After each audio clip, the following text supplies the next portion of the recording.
Minsan gusto kasi natin maging tama lagi. Kaya instead na piliin natin yung path to least resistance, pipilitin natin yung mahirap. Kasi mahirap eh. And alam natin pag naging mahirap yun at nagawa natin siya, pwede natin pagmayabang yun. But at the end of the day, you cannot go with an E. Kaya iwan mo na yung E so that you can go.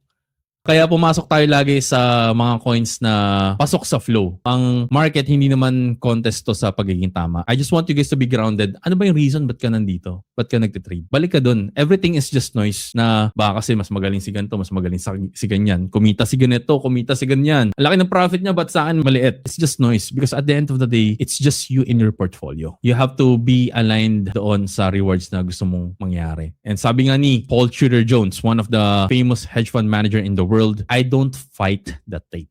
Ibig sabihin, hindi ka kalaban sa galaw ng market. Do not fight the tide. Do not fight the wave. Kasi maraming talo sa trading hindi dahil mali yung analysis natin. Madalas pilit lang nila yung trade nila sa lugar na mahirap gumalaw ang price. Kaya next time na may makita kang setup, wag ka agad magtanong, pwede ko ba pasukan to? Trade ko na ba to? Kasi mukhang makakamura ako dito but you have to be cautious kasi baka mamaya mapamura ka na lang.